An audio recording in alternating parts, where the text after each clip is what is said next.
ভয়াবহ বন্যায় বিপর্যস্ত ভারতের উত্তর পূর্ব এবং পশ্চিমাঞ্চলের জনজীবন। কয়েক দশকের মধ্যে সবচেয়ে ভয়াবহ বন্যায় তলিয়ে গেছে আসামের বিস্তীর্ণ জনপদ। গুজরাটেও বন্যা পরিস্থিতির অবনতি হয়েছে। জলবায়ু পরিবর্তনের প্রভাবে অস্বাভাবিক বৃষ্টি আর নদী ব্যবস্থাপনার দুর্বলতাই এ বিপর্যয়ের কারণ বলছেন বিশেষজ্ঞরা। বর্ষা যেন অভিশাপ হয়ে নেমে এসেছে ভারতের উত্তর পূর্ব ও পশ্চিমাঞ্চলে।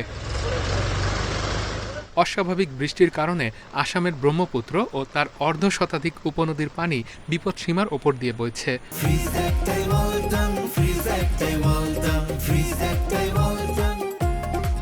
সরকারি হিসেবে এবারের বন্যায় আসামে ক্ষতিগ্রস্ত 10 লাখের বেশি মানুষ। সবকিছু হারিয়ে হাজার হাজার মানুষ স্থান নিয়েছেন আশ্রয়কেন্দ্রে। রাজ্যের মুখ্যমন্ত্রী হিমন্ত বিশ্ব শর্মা জানিয়েছেন, সবচেয়ে বেশি ক্ষতিগ্রস্ত চরাইদেও, শিবসাগর ও জোরহাটের মতো জেলাগুলো।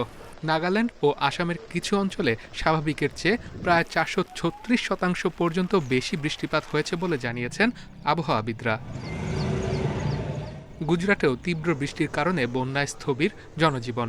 আবহাওয়াবিদদের মতে, জলবায়ু পরিবর্তনের প্রভাবে স্বল্প সময়ে অতিবৃষ্টির প্রবণতা বাড়ছে, যা ভবিষ্যতে এসব রাজ্যে বড় দুর্যোগের ঝুঁকি বহুগুণে বাড়িয়ে দিয়েছে।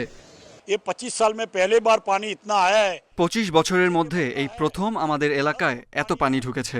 আশেপাশের বিভিন্ন বাংলোয় 10 ফুটেরও বেশি পানি জমেছে। পুরো সোসাইটি প্লাবিত। বিশেষজ্ঞরা বলছেন, শুধু ভারী বৃষ্টি নয়, বন উজাড়, পলি জমে নদীর ধারণ ক্ষমতা কমে যাওয়া এবং অপরিকল্পিত বাঁধ নির্মাণ পরিস্থিতিকে আরও জটিল করে তুলেছে। ক্ষতিগ্রস্ত জেলায় ত্রাণ সরবরাহ ও উদ্ধার কাজে দিনরাত কাজ করছে সেনাবাহিনী ও স্থানীয় প্রশাসন। কিছু এলাকায় পানি কমলেও দুর্যোগ থেকে ঘুরে দাঁড়ানোই এখন বড় চ্যালেঞ্জ। দেওয়ান জামিলুর রহমান, ইন্ডিপেন্ডেন্ট নিউজ।